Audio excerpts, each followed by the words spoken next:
장애인 문화복지신문 제385호 제1면 기사입니다.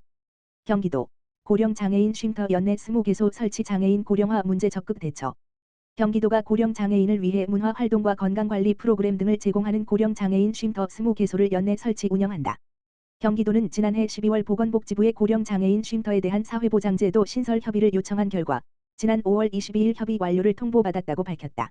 고령장애인 쉼터란 만 65세 이상 장애인, 필요시 50세 이상 을 대상으로 건강, 요가, 게이트볼, 건강상담 등 사회참여, 원예치료, 웃음치료, 스마트폰 교육 등 사례관리, 인권교육, 고위험군 관리 및 외부 연계 등을 지원하면서 장애인 고령화에 따른 각종 사회 문제를 예방하게 된다. 고령층 장애인의 특성에 맞지 않는 프로그램 위주로 구성된 장애인 복지관이나 사회복지시설과 달리 장애 유형 특성을 고려한 프로그램을 제공한다.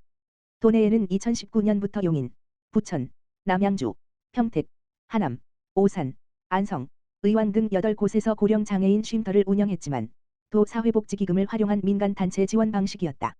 이에 도는 쉼터를 활성화하기 위해 올해부터 12억 6천만 원, 도비 3억 7,800만 원, 시군비 8억 8,200만 원을 투입해 시군 보조사업 방식으로 전환했다. 도는 기존 8개소를 폐지하는 대신에 해당 시군에 그대로 신규 쉼터가 8개소를 대체해 설치했으며 이 밖에도 고양, 화성, 안산, 파주, 의정부, 구리, 포천, 양평, 동두천, 과천, 가평, 연천 등 12개소를 추가해 올해 안으로 총 20개소가 설치될 예정이다. 도는 31개 전 시군으로 쉼터를 확대한 이후 고령장애인 인구수에 따른 시군별 적정 시설 수를 검토해 개소 수도 계속 늘릴 계획이다. 시설 확대와 더불어 장애인 당사자 등을 통해 시설에 대한 다양한 의견을 지속적으로 수렴하고 운영기관 등 현장과의 적극적인 소통을 해 장애인 고령화 문제에 대한 사회적 관심을 유도하고 선도적인 역할을 할 방침이다. 김능식 경기도 복지국장은 고령층 장애인들이 마음 편히 여가를 누릴 수 있는 곳이 마땅치 않아 사회 단절로 인한 우울증 등이 발생하고 있다라며 지역사회에서 다양한 문화와 여가 생활을 즐길 수 있는 기회를 제공해 장애인의 기본 권리를 보장하고 장애에 따른 불편과 차별을 해소할 수 있도록 계속 노력하겠다라고 말했다. 경기도 내년부터 장애인 주간보호시설 평가 서비스 품질 향상 기대.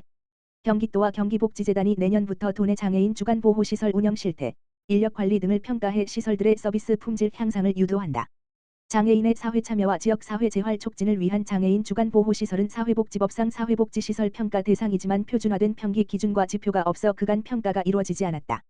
이에 도는 경기복지재단과 함께 2020년 장애인 주간보호시설 운영 실태조사를 통해 장애인 주간보호 서비스 표준화를 위한 평가체계 도입을 추진했고 2021년 평가체계 구축 및 지표 개발, 2022년 시범평가를 거쳐 내년부터 평가를 진행하게 됐다.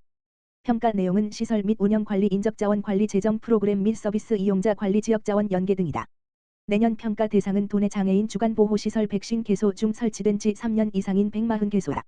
특히 주간보호시설 첫 평가를 앞두고 평가 기간을 최소화하고 평가 목적도 시설 운영 현황 위주로 진행해 향후 주간보호 서비스 품질 향상과 표준화 등 주간보호시설 운영 방향 모색에 무게를 두기로 했다. 지난 25일에는 경기도와 경기복지재단이 평가 지표에 대한 설명회를 개최했다. 설명회 이후에는 권역별 시설 컨설팅을 실시해 평가에 대한 이해도를 높이고 충분한 준비할 수 있도록 지원할 예정이다. 내년 평가 결과 우수 시설에는 여러 혜택을 제공할 방침이다. 김영의 경기도 장애인복지과장은 이번 장애인 주간보호시설 평가를 통해 장애인 주간보호 서비스의 표준 체계를 마련하고 주간보호시설 이용 장애인의 특성과 욕구를 반영한 서비스를 제공할 것이라고 말했다. 경기도 소방재난본부 따뜻한 동행 경기 119 중증장애인 등 10가구 대상 선정. 경기도 소방재난본부와 경기사회복지공동모금회가 따뜻한 동행 경기 119의 첫 번째 대상으로 10가구를 선정했다. 지원 대상에 선정된 10가구는 모두 기초생활수급자 등 경제적으로 열악한 상황이면서 화재 등 재난으로 집을 잃거나 외상 중증 장애 등으로 도움이 절실한 도민이다. 이번에 한 차로 선정된 지원 대상자는 화재 피해 주민이 6가구이고 4가구는 중증 장애인이 있는 가정이다.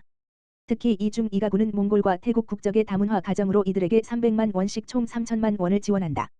소방서의 추천을 받아 심의를 통해 지원 대상자로 선정된 A씨, 80세는 고령으로 지병이 있는 상태에서 화재 피해까지 당해 경제적으로 매우 어려운 상황임이 인정됐다. B씨, 29세는 12년 전 갑작스러운 발병으로 거동을 할 수 없게 됐는데 올해 골수이형성 증후군 진단까지 받은 데다 홀어머니는 병간호 때문에 일을 할 수 없는 안타까운 상태다. 태국 출신 C양, 16세여, 은 트리처 컬린스 증후군, 유전형 기형으로 안면부 다양한 부위 형성 부전을 앓고 있다. 조선호 경기도 소방재난본부장은 아프고 힘들 때는 손을 잡아주는 것만으로도 위로가 되듯이 비록 작은 도움이지만 우리에게는 살펴주는 이웃이 있다는 것을 잊지 말기를 바란다라며 가치 있는 기부에 기꺼이 동참하고 있는 소방공무원과 의용소방대원께 감사하다라고 밝혔다. 한편 따뜻한 동행 경기 119는 경기도 소방공무원과 의용소방대원의 자발적 참여로 매일 119원을 적립해 기금을 마련, 형편이 어려운 이웃을 돕는 사업이다. 지난해 12월 시작해 5월까지 6개월 동안 약 8천만 원의 기금을 모았으며 일반 도민이나 기업도 참여할 수 있다.